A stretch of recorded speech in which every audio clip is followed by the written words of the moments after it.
MLM Nation, this is Simon Chan. I am fired up to bring our special guest today. Known her for quite some time. She's also a purpose-driven networker, a member of our community. We have Kristine Drummond. Hey, Kristine, are you ready to make it happen? I'm totally ready, Simon. Kristine Drummond is a mom, wife, and a full-time leader from Gold Coast, Australia, and got started in network marketing in July of 2012. At the time, she was working as a personal trainer and just exhausted from trading time for money and working the crazy hours. Kristine was also a brand new mom and feeling really lost in life after losing her financial independence and having to rely on her husband for everything. In the beginning, all Kristine wanted to do was able to contribute to the household bills, but in 3 short years, she was able to make it to the top position in her company and begin earning a multiple six-figure income. Since being part of this profession, her biggest accomplishment was out-earning her husband, Tom, in his fly-in, fly-out job. So for those in the U.S., fly-in is basically you go away for 5 days and come back for 1 day and you go away for 5 days. Or another variation is you go away for 2 weeks, come back for a week, and go away for 2 weeks. And Kristine out-earned him and allowed him to leave work and be a stay-at-home dad after they had their son in 2016. This gave Tom special bonding with the kids that most dads do not get, and also allowed him 7 awesome, fulfilling months off work until finally his dream job came along.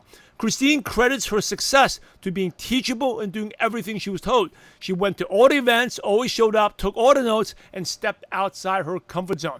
Kristine now loves to empower other moms to create financial independence as well. So anyway, Kristine, that's a long intro. But take us back to 2012. How did you discover about network marketing? Well, Simon, it was a really funny way, actually. I wasn't looking for anything. I was working as a personal trainer. I had just had my daughter. She was 4 months old. And a friend of mine, a colleague, she wasn't even a friend at the time. She just, in 30 seconds, just reached out to me and could see how exhausted I was. And she just said, oh, my goodness, you need to look into these products. And that's pretty much all she said. She said they're safe for breastfeeding and, there's no chemicals in them. So I went and did my research, Simon, and I contacted the company and said, I want to try this stuff. And that I got on the products, loved them. And from day 12, it was like, okay, I need to let other people know about this stuff. And it was just came at the perfect time for me. I didn't know that this profession even existed. I'd never heard of it before. I've had many career changes in my life, but yeah, this was just all perfect timing. And I've heard you say before, there's never a bad prospect, just bad timing. And I think that if it had have been presented to me 12 months prior, it would have been a no. I would definitely not have been on board. But all the planets aligned, and here I am 7 years later. So you said that you had success pretty quickly. You're super teachable. So talk a little bit about that. I think a lot of distributors struggle in the beginning, but you had pretty quick success. Why is that? Well, for the first 18 months, Simon, I had stable success. It wasn't fast. I was treating it as a hobby. So I had hobby-like results. And then 18 months in, someone came into my business who just changed the whole dynamics of it, brought in the fun. And but from the beginning, from day one, I was always taught if you could just be teachable, if you had the burning desire, which I already had, a willingness to do the activities, which I did, and be really teachable and turn up to all the events, you will be successful. And so that's what I did. And it was probably 4 months into my journey. I went over to the US to one of our biggest events over there, and I saw, 8,000 people in this room, just all happy, shiny faces. And I just caught the big vision of what this could be. So I followed. When I first came into the business, my direct sponsor wasn't doing the business at the time. She does now, but at the time she wasn't around. And I think that was the greatest gift that she gave me, because it gave me independence. I had to get resourceful. I had to go and find things out for myself. But then I went to the next upline sponsor and I just followed her around like a shadow. If she was doing an event or a training, I was turning up. And it didn't matter that I had my baby with me. Like wherever I went, my kids always came. I never once used them as an excuse. And there's photos of me, presenting at events with my daughter wrapped around my leg. And that's just how we do business, And for me, the teachability came from, I remember Jeff Roberti saying once that, a short pencil is better than a short memory. And you always see Jeff Roberti at all the conferences and things taking notes in the front row. So I just started mimicking the successful people in the business. And I took notes. And then I had what I call a gold book, Simon. And in my gold book is all the gold nuggets. Like I always take 2 or 3 points from each speaker or each event, and they go in my gold book. So when I go back to my gold book, it's got all the amazing key points from what I've learned over the years. And, that's really helped. It's helped me as a leader as well, because I can go back through that book and reteach a lot of this stuff. But being teachable, it's just becoming a student of the profession. I used my car as, you've heard it before, as a lecture theatre. My kids are constantly listening to you or, other leaders within the profession in the car when we're driving places. And if I'm out on a run, I'm always got podcasts, listening to podcasts or audio books. And I'm always like looking and asking questions and looking to find out, different things and different strategies and ways to do things. So the teachability is absolutely key to success. I honestly believe that. What was, you said you earned some stable income, and then you started, after about 18 months, you got your first leader. Throughout your journey, what was the major aha moment you had that afterwards something clicked because you went to a lot of events, a major aha moment, and then your business really took off? Yeah, so around that 18-month mark, Simon, I actually went to, it's what I call a defining moment on my journey. And I get emotional about it because I went to my daughter's special persons day at daycare, and it's a day where all the mums and dads can come along, and there was kids in that playground that were just bawling their eyes out because their mums and dads weren't there and other people had their mums and dads. And I remember seeing these kids' little faces peering through the gate, hoping that the next face they saw was going to be their mum or their dad. And they weren't there because they had to go to their full-time jobs. And it just absolutely broke my heart. And I remember pulling my daughter aside that day and making her a promise, saying that will never be you. Like you'll never feel alone. Mummy will be there for all your special moments. And it was in that moment, Simon, that I made the promise to myself that I would do whatever it took. Every no, every rejection that I got, I kept saying in the back of my mind, you're not stopping me from being there from my daughter. And it just drove me. I had this new this inner fire within me that I wanted to be there for all her sports carnivals and all those special moments and certificates and graduations and all those things that happen in our kids' lives. So, and to this day, I've been able to stay true to that promise because of this profession. And it makes me sad sometimes, Simon, because I've got other mums ringing me to say, Kristine, can you take photos of my daughter at the sports carnival today? Or can you give my daughter a cuddle before she does her cross country? And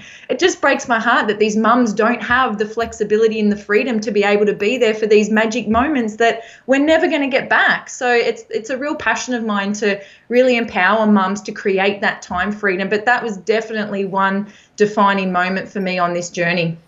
What did you do different after that moment? I just started talking to way more people. I wasn't talking to enough people in the beginning. In that first 18 months, I wasn't treating it as a business. I was busy being busy, but I wasn't doing the income producing activities. I was kind of just playing it safe and just rocking up to the big events, but I wasn't bringing people with me. I wasn't inviting people. I loved the product, but I didn't really get what the business could be. So I wasn't even asking people to join me. And I wouldn't invite friends to come into the business because I was afraid that they would fail and it would ruin our friendship. And then some of my mentors said to me, Kristine, you're not that important, and it's not up to you whether they succeed or fail. You just have the responsibility to share what we have. And then it's their responsibility whether they're successful in this profession. So after that, I was like, okay, I was inviting everybody in. And it was fun. It was fun being able to do this with my friends, and a lot of them don't do the business anymore. They're not in the profession. But during this journey, I watched them transform. I watched their health transform. I watched their spirit transform. They were brought alive, and I just became addicted to that. And it's so rewarding. Like just yesterday, Simon, I had a team member message me and say, Kristine, oh my goodness, I've just earned my biggest check. And it's days like that I live for now. When you've got other people coming to you saying, I've just earned my biggest check. They're a stay-at-home mum, and you know what's going on, the turmoil that's going on behind the scenes in their life, and they're still managing to juggle this profession around everything the universe is throwing at them. Like, that's when I get a real kick out of that, and that's why I keep continually to do this profession, is to help other people now. You're very good at organizing your day and creating like a routines. And you mentioned about busy being busy. So talk about the old Kristine, the hobby Kristine, when you were busy being busy. What was that like? And talk about the new Kristine after the defining moment and how you plan and make your day productive.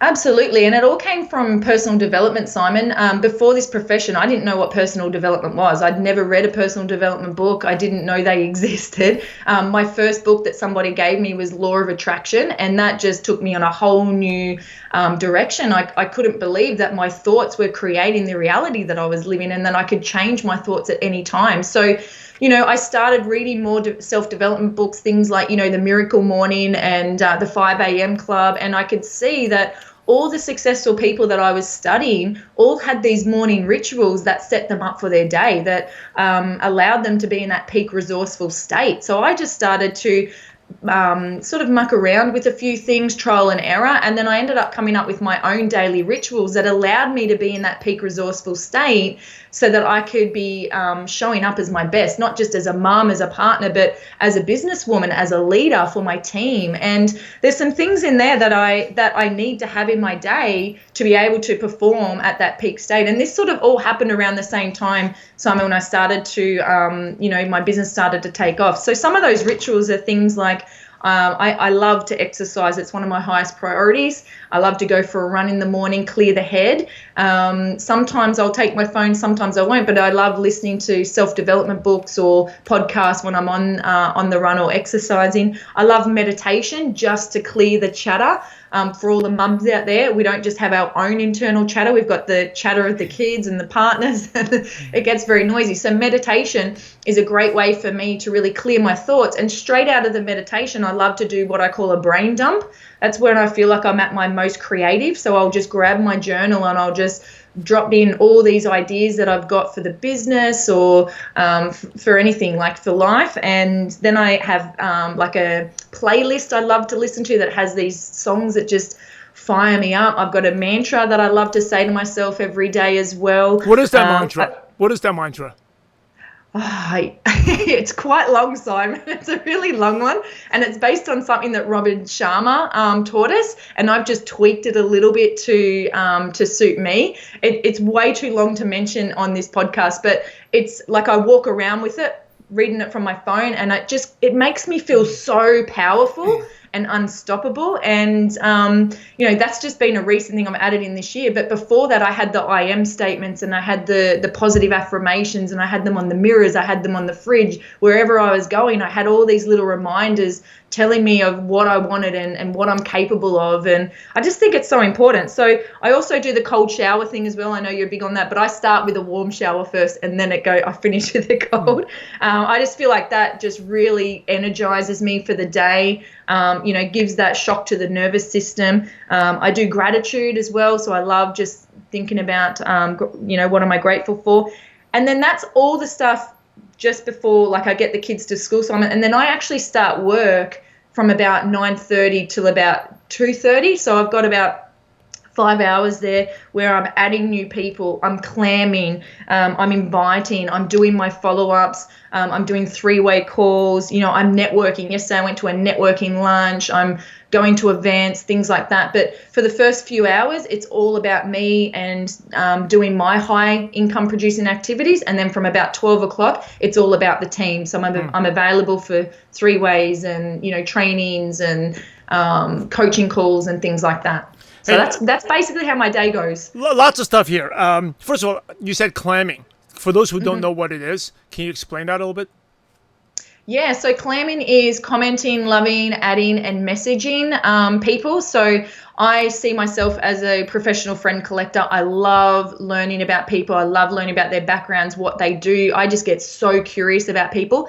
And clamming is an income producing activity. Like, I'm constantly adding people. I'm checking out people who are in my target market on social media, people that I love their message, their vibe, their positivity. And then I'll go and start commenting on some of their posts. I'll start loving on some of their posts. Then I'll add them as a friend, and then I'll shoot them a message. And usually the message is, great to be connected with you on Facebook. I'm loving your vibe, or I love your positivity. Hope you're having a great week so far. Looking forward to staying connected. And the amount of amazing responses I get back just from reaching out to these people that are kind of vibrating at a higher level, it's amazing. And some of them have come onto the team, but some of them are just friends. Like I've had Facebook friends, Simon, come and stay at my house when they pass through town. Like we create that connection online, but then I love to take it offline and open my house, open my door to people, and I've caught up with another Facebook friend this week. We've met for the first time in person, and that's what I love about social media, and that's what I love about this profession, is that you do get to collect lifelong friends on this journey, and I absolutely love that.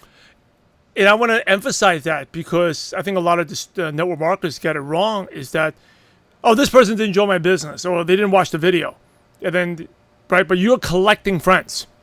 You're collecting friends. And I think that's, you're taking the long-term approach. And that's really the secret to success. And also, it makes it more fun as well, right? So even if they don't join the business, but you're still hanging out with them. They stay at your house and do all this cool stuff. You gave a lot of other nuggets here I just want to share. You talk about thoughts become reality. And I just want to highlight, way back when we first started the show, you said your sponsor wasn't around, right? And she's active now, but wasn't active before. And I think a lot of network marketers will say that's a handicap. Oh, I have no support. But it's not the lack of resources, it's the lack of resourcefulness. And Kristine was very resourceful. She came out and found someone else, and she said it was a gift because it allowed her to grow more. So no matter if you're listening to this, whatever challenge you have, there's always two ways to look at it. You can look at the negative way or spin it in the positive way. And Kristine had not much support, but you still made it happen, right? Because the way you think. That's what they talk about, Think and Grow Rich. Another thing, personally, just to share, funny, because you were, for those who don't know, Kristine was the MC at No BS, No Hype. So recently, I don't even remember this, but I spoke at your company's convention back like a year and a half ago. And I'm running at like 5, 6 a.m. in the morning. It's in June, and June is the winter in Perth. And then I hear this, this group of ladies yelling at me, and then it was you. Actually, at that time, I didn't know it was you. But later on, you said it was you, and you said something afterwards that actually I think it's really means a lot to everyone to listen. You said somewhere, I forgot where you said it, maybe at some other event, BYOB event, you said, hey, Simon sets the example. I think you were introducing me to one of the trainings I did for your team, and you said he leads by example. He does what he says. Because he says he runs in the morning, and you have actually saw me running in the morning. So recently I was like running. I was like, hey, I don't really feel like running today, but is Kristine out there going to see me not running or sleep in or go out for a run? I was actually hoping to run into you in Brisbane somewhere on the running track, but I remember you got stuck in that race. I woke up one time, it was dark, and I was like, well, I remember what you said, right? Leaders show up regardless of what you showed up. And I was like, because you never know who is going to watch or not. And it's like, I think that's like leadership integrity. Do what, if you have downlines that not doing much, do what you want your downlines to do, right? Or do what the other people want to do. Simon, and something you also stand for is you never cancel, and you were in Australia a couple of years ago and you were very sick. Do you remember that? And I can, you know what? That was the sickest I ever been. And it was like a miracle that I actually got on the plane and got on that trip. Yeah. I couldn't believe it. And you still held your appointment. You said you would meet with me and you didn't know who I was, and you held that appointment, and I was so grateful. And it's from that experience and the integrity that you maintain and that example that I now follow that same system. I never cancel on anyone. I never cancel on calls or trainings or anything. It's showing up. And the same with the running. Like last night, I didn't get my run in yesterday, but at 8:30 last night, I was like, you know what? I've got to get it in. I've got to maintain that promise to myself. And in this profession, I see so many people out there, Simon, who are canceling on themselves. They're breaking those promises. They're giving up too early. And if we can teach people to just be that example, because you never know who's watching, I just think we're going to make the profession even better than what it is. Yeah, and you talk about canceling. I think this is It's a muscle. Like, Christine just shared, you just shared all these routines, your coach showers, the meditating, all that. The reason it's important is about who you become, right? If you cancel once, it's really easy to cancel another person. And if you cancel another person, it's really, because canceling is a type of quitting, right? It's very easy to quit on yourself. If you've never done it before, you may not even think about it. But if you wimp out once, cancel once, all of a sudden that exception doesn't become the exception anymore. And it's like, these are the things that build leadership. Absolutely, Simon. Yeah, you're 100% right. So, yeah, that's what we teach in our team. It's the longevity game as well, and you have to tweak things. Like, I haven't had these rituals the whole way. They've had to be tweaked. I've had to find what works, what doesn't work. And do I do it every single day? No. Some days the kids are up too early and they interrupt my meditation. But it's about having these systems in place that you need in order for you to feel more like yourself and more in alignment and in your flow. And this is what I found works best for me. And by me being the example and teaching these rituals on, then other people will hopefully find what works for them so that they can be in their peak resourceful state and we can go out there and make a greater impact, in the community, in the world. And, we're all about lifting the profession, lifting the professionalism of this profession, making it cool. People still seem to think there's a stigma around it. I don't see that anymore. Like, people are very accepting where I am of this profession. Yes, you get a few people that just don't believe they can do it. So now it's all about showing people how simple this is to build in and around their other commitments, around their work, around their family. And I just wanted to share as well, Simon, this profession, like I've had, aside from, you mentioned that Tom, I was able to out-earn him in his FIFO work. The other thing that this profession has allowed me to do is recently I moved the family from the Gold Coast down to a country town called Albury where my mum and dad live. My dad's in his final stages of dementia and he's in full-time care now. And because of this profession, I've been able to uproot my family, move them 16 hours away from where we lived to spend whatever time my dad has left on this planet, And if I was in any other career, that would have been super difficult to do and we probably wouldn't have been able to do that. So that's the gift that this profession has been able to give me. And, about 4 years ago when he was diagnosed, everyone in our team rallied to help cover the cost of the flights for my dad to come over to America to watch me speak in front of 8,000 people. Wow. When I reached the top of the company, you get to do your speech. And so my dad was standing on stage with me, my mum, Tom, and my daughter. And, I'm still getting emotional about it because that's a memory, like even though he's forgotten it, it's a memory that I will, have forever. And that's what this profession can do for people. Aside from the money and all that kind of stuff, it's the memories. It's things like that, being able to tick things off your bucket list, being able to be there for your family, in times of support, being here and supporting my mum through everything she's going through with my dad has just been the biggest gift that I've been able to give her. And now I'm so passionate about giving other people that hope and that vision of what this could be for them as well. So I just really wanted to share that today as well. That's very, very inspiring. How do you handle those people who just don't get it? Like, you talked about your defining moment when all these kids are crying, the moms are going to their job, right? And you share with them that what you're doing, but they still don't get it. Like, how do you handle that?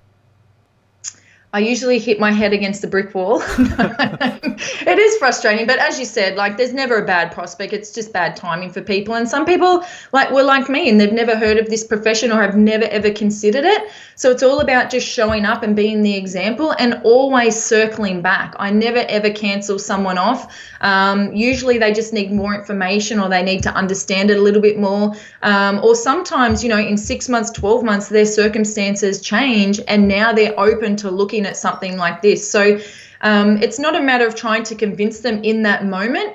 If they say no, it's just I just see it as a no, not now. And it's an opportunity to come back. It's an opportunity to educate them more on what's available. And usually they do come around and they ask more questions or they join the team. And, it's exciting when that happens. But I look at, someone like Jeff Roberti, who he waited 17 years for one of our upline leaders to say yes, 17 years. And he just kept showing up. He kept sending like the birthday messages and the flowers when she had babies. And I've just mimicked that. I love people. So I'm just subtly at the top of people's minds all the time, just adding value here and there where I can. So yesterday I sent out a whole heap of recipes to people in my contacts just to say, hey, I came across this recipe. I made it. It's delicious. I thought you might look for something quick and easy that you'd love to make. And then I included the recipe. Now, the messages I'm getting back just from that one simple gesture have been amazing. And that wasn't difficult to do. And it's just, how can you subtly be in front of, like, top of mind? So if circumstances do change, people are contacting you. And I've been able to create that over the 7 years in an authentic way, in a non-pushy, non-salesy way, in a way where, you know, I'm showing that I genuinely care about people. And I think that's the difference, Simon. You know, we're not in the convincing game. We don't have to. Like, there's plenty of people out there. There's an abundance of people that would love to be doing this profession. So if someone gives me a no, I just move on. But I let that person know that I'm busy. Like, you always say, you know, tell me yes or tell me no, tell me fast, because I've got to go. And I've stuck to that. You know, I've got a 7-day follow-up process. And if they haven't given me a solid yes or a solid no in 7 days, then they go off the list. You know, I don't have time to fluff around. And I actually share that with some of them. You know, I don't want to waste any more of your time, and I don't want to waste my time. I'm quite busy, and I've got to move on to the people that want to be part of this. So I'd really just love to know one way or the other if you're in or you're out. Obviously, I say it a lot nicer than that, but that's the gist. You know, we don't have time to hang around. And I think in the beginning I was putting all my hopes and dreams in these people that showed a little bit of, that they might be interested, and I would just wait for them. And I'd just sit there and wait, and I wouldn't invite anyone else to come and take a closer look. I would just wait for these people that showed a bit of interest.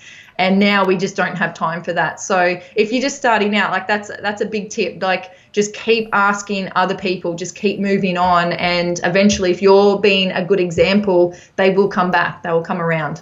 And just to clarify, you know, Kristine talks about a 7-day follow-up. She does circle back later on, but just not then. Right, she moves on, but doesn't mean they were never, because it's never a bad prospect, just the wrong timing. So she'll come back to them later on. You talk about comfort zone. You stepped outside the comfort zone. You were teachable. Give an example of something you did something that kind of scared you at the beginning. Well, speaking. So they always said, if you want to be a leader, you got to get the pen. You got to go up the front of the room. And you know, I was trying to wait for perfect conditions, Simon. I wanted to know everything. I wanted all the content. I wanted to be the expert before I got up the front of the room. And then one day they were just like, nah, you're up there. You've got to just present. So that was massive for me. You know, that once you did it once and then you did it again and then again and again, you get better and better. And it was the same with the Facebook Lives. Back when Facebook Lives were just starting to come out, I was so nervous. I was saying and I had no flow, and it was just taking that first step and then repeating it and then just getting better and better and critiquing and just building on that confidence. So, you know, with competence comes confidence, and you've got to just get out of the nest sometimes. And I'm so grateful for my leaders who did kick me out of the nest quite early and got me to step up as a leader. And as I said, like, there's some photos of me presenting and I've got my daughter in my arm or she's wrapped around my leg, and there wasn't perfect conditions, but it's just a matter of showing people your true authentic self and turning up and asking for opportunities as well, Simon. I think that's so key. In the beginning, I wasn't asking for help, and because I didn't want to bother people. I thought, who wants to hear from little old Kristine? I don't want to bother them. They're too busy. But everyone that I've asked in this business for help or to jump on a training call or whatever, they've always said yes. People just love to pour into you in this profession, and that's what I love about it. I'd never ever had that in the corporate world or in my catering business or in personal training. There's such cutthroat environments, but in this profession, everyone wants to see you rise. Everyone wants to see you shine, and they want to be part of that. And I love that about this profession, that everyone is just ready to pour into you when you're ready. Yeah. Fantastic. What is my favorite question here? What was your worst moment in network marketing, to the point that maybe has second thoughts about this and you wanted to quit but you didn't, and that's why you are where you are today? Yeah, great question. It was probably when my first leader, I had a leader that reached the top of the company, and she jumped ship and And I remember having a conversation with her, just saying, okay, cool, if you want to go over there, but please don't come in and poach. Please don't come in here and disrupt the team and the culture that I've worked hard to create. And she basically said, yep, cool, no worries, I'd never do that. But behind my back, she was doing that already, you know, and reaching out to people that she didn't even know before she came into our company.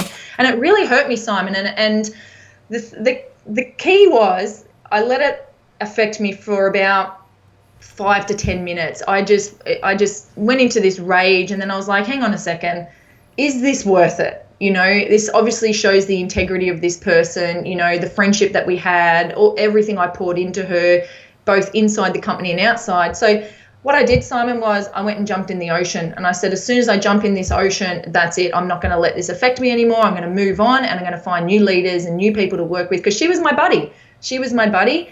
And yeah, and it really did hurt, but 10 minutes, jumped in the ocean, and then I just let it go and I moved on from there. Whereas I see people let this affect them and hold them back for sometimes years. And I wasn't going to let her affect my success. I wasn't going to let her, you know, undo all the culture and everything that I'd worked so hard to build. And it was such a beautiful lesson in the end. I got so much growth out of it. And so many lessons came from that I've now been able to hand onto my team that go through the same thing. Because at the end of the day, Simon, we don't own anybody in this profession. Okay, they don't owe us anything. People are in charge of their own destiny, you know, and we can't control that. But what we can do is react in a way that is going to serve more people, and we can be the bigger person. And I think that's definitely what I've been able to do. And my team, yep, there's people always think there's shinier objects on the other side, you know, the grass is always greener, but a lot of people do come back because of the people and the culture that we have created. And, you know, I'm really proud of that. I'm proud that people do go away, and quite often they do come back as well. What was the self-talk when that happened that made you say, I'm going to go to the ocean, the second I go to the ocean is gone? You're going to let that go. What were you saying to yourself? Well, before that, it was like, what have I done? You know, I felt like a failure. Like, why would she want to leave me? Like, you know, I thought I had done something.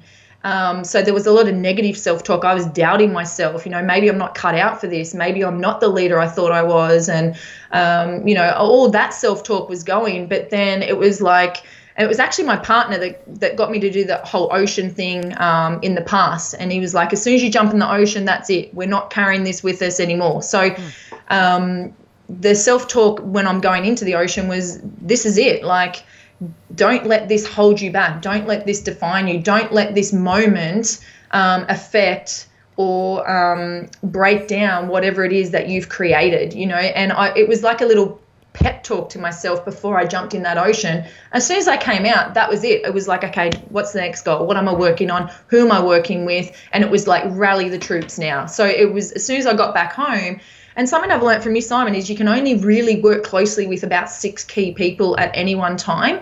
And that's what I do. So it was back home, I'm like, okay, who are my 6? Who are the 6 people that I want to take to that next level? Who are the 6 people that I want to help develop, you know, bring out those leadership skills and allow them to shine as well? So that's what I did. I just directed my focus on different people and rebuilt.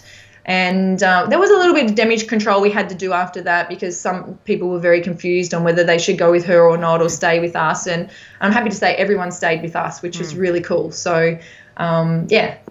What did you do? You were surfing, or you just took a dip in the ocean? Just took a dip. I can't surf. Because you're very athletic. You like sports. I was like, when you're going to go windsurfing or something. But anyway, let's talk about consistency. How important is consistency to being successful? It's honestly, it's the number one thing. It's consistency. And it's not like you have to do 1,000 things every day. It's like doing a few key things consistently over time. And it's really frustrating, Simon, when you see all these people that have massive potential within them, but potential means nothing unless they have the consistency. And this is not a profession that you can, you know, work on one day a week and then, you know, every Friday I'm just going to do this business. It doesn't work like that. You know, you need to show up every day, touch your business every day in some way. And I think I've been able to do that consistently over the 7 years. There have been times where I've had to put it down. When my father-in-law was terminally ill, I put the business down for a month while we were going through that, but I was able to pick it straight back up when I was ready to go again. And that's what I love about this profession as well. So it fits in and around what's going on in our life. And consistency, like just doing those income producing activities, getting them done every day, whereas I was leaving them last, Simon. So I would do all the easy things first, like reach out to customers, reach out to team, and then I'd leave all the income producing to later in the day because that was the hard part. And then it wouldn't get done because the day would get away from me. So now just making sure I've scheduled in time to add new people, and I've literally got it scheduled in. So 15 minutes adding new people, then 15 minutes I'm going to be inviting. And as soon as that 15 minutes is over, I move on to the next thing. And then if I have time later in the day, I'll come back and I'll send some more invites, or I'll do some more follow-ups, or I'll do some more value adding or clamming. So I've got about an hour to 90 minutes set out where I do the income producing activities. And once I do all the stuff with the team and everything, if I've got more time to do a little bit more at the end of the day, I do. Otherwise, I make sure that I just get those high producing activities done first and foremost. You've been amazing. We got to wrap up soon. We can talk forever. It's been an awesome show, Kristine. Thank you so much. So these are really quick questions to pick your brain. Okay, a lot of nuggets here. And when ML Nation, I'll do a recap of all these nuggets. I took like pages of notes here. At the end of the show, I'll do a little recap. But here's the first question, and you give quick answers, one sentence answers. What is one of your favorite success quotes that motivates you, Kristine? The greatest pleasure in life is doing what other people say you cannot do. It's behind me here in my shoulder. And on those days where I felt like quitting, Simon, or where I've wanted to give up, I just think, all the rejection, the no's, I just go, you know what? I'm just going to do it anyway. The greatest pleasure is proving other people wrong. What is one habit that's helped you become successful? We just spoke about it, consistency, but another habit would be, doing those income producing activities. What's the best piece of advice you ever received? It's the 1%ers that keep showing up at all the big events. So the big events have to be a non-negotiable. I love that, the 1%ers. And what's your favorite prospecting tool? So say you have someone who's interested in the business, a qualified prospect. Do you send a video? Do you do a Zoom? What do you like to do? Definitely, I love to send a video first, but I also then love to get them on a video call. A three-way call or just a one-on-one call? Three-way call, yeah. Three-way video call. Using what? What do you use? Facebook or use Messenger? Yeah, we use Messenger. Yeah. Good. Aside from Facebook, do you have any other online resources like Dropbox or Evernote or an app on your computer that you could recommend? Or app on your phone that you could recommend? No, I never really got into any of those apps. I do have a few apps for, doing flyers and making your social media pretty, but apart from that, I don't use any other apps. What's the app you use for social media to make it pretty? I love Over and I love Canva. They're my two go-tos. Yeah, those are good. What is one or two books you could recommend to ML Nation? I was thinking about this, Simon, and a lot of people you've had in the past have recommended some amazing books, but one that probably hasn't been mentioned is Jen Sincero's You Are a Badass. It is such a good book for someone who is just starting out in the self-development world. It's easy to read, and yeah, I just love the simplicity of that book. Yes, very, very good read. And here's the last question, the $1 million question. You ready, Kristine? I'm ready. Here's the $1 million question. Imagine you had to start all over again and you knew no one. So didn't know your husband, Tom, didn't know your kids. You were kind of like an alien that went to another planet. But they spoke English. But what's the first thing you do or the first place you go to find prospects and build a network marketing business from scratch? It's a great question. I would just put myself in opportunities way. So I would go to new fitness workout groups. I would go to networking events. I would go to markets. I love going to a market and meeting people. Yeah, I would just put myself in opportunities way as much as I could. So if you met someone in the just like a marketing group or just in the gym, just in a fitness group, what's your opening line? What would you say to them? And well, it really depends, but I just get curious about people. I love knowing what they do for work. So I usually say, what do you do for work? Or I'm curious, what do you do for work? How long have you been doing that? Is that your dream job? What would you be doing if you could be doing anything? Most people are not working in their dream job, Simon. So I love talking about work and what lights them up. And then, I might have something for you. Have you ever considered creating an income online through social media? Most people haven't. Most people don't know they could do that, and that's usually where my conversation starts. And my first leader that made it to the top of the company came through a market. Like, I had a little stand, a little table at a market, and she just came through that system. So it was just about putting myself out there in opportunities way to meet new people. Awesome. As we wrap up, thank you so much, Kristine. As we wrap up, any last words or advice? And then what's the best way listeners can connect with you? They can connect with me through Instagram or social media, Facebook. You can find me at Kristine Drummond or the Fearless Mums Club, and the same on Instagram as well. And any last words or advice? Just hang in there, guys. This is the long game. You've got to have longevity. You've got to have vision for the future. This is something that I know I'll be in the next 20, 30, 40 years. If you are having a bad day, go to bed, sleep it off, come back, because when you wake up the next day, everything seems so much better than what it is in the moment. So, it's okay to quit, but as long as you rehire yourself the next day and just get back in it. And you know what? All those no's, all the rejections. I've actually calculated mine, Simon. I've had 2,500 no's in 7 years, and a lot of people quit after they get 2 or 3. So hang in there, guys, because those people will come around. They just don't know what they don't know. So just keep going and play the long game. Hey, thank you so much for sharing that. 2,500 no's to get to a 6-figure income. So I know if you're listening to this, you definitely have a huge why. Go through 2,500 no's. Even if you don't hit 6 figures, you'll make a part-time income. Definitely a part-time income. You'll be making money. It's just going through the numbers. And like Kristine says, never, never, never quit. Hey, MLM Nation, you're the average of the 5 people you spend the most time with. And today, you've been hanging out with Kristine Drummond. So keep up the momentum. Go to MLMNation.com. Click on the podcast tab. And Kristine Drummond's Drummond, but it'll list it out. You see there. And all the nuggets that Kristine shared and her contact info, definitely follow her. Check her out. Will be right there. Hey, in order to be successful in life and in network marketing, you must help others. So, Kristine, thanks again for sharing your valuable time with MLM Nation. We're grateful to you, and we appreciate you for having a positive impact on millions of distributors worldwide. Thank you so much again, and God bless you.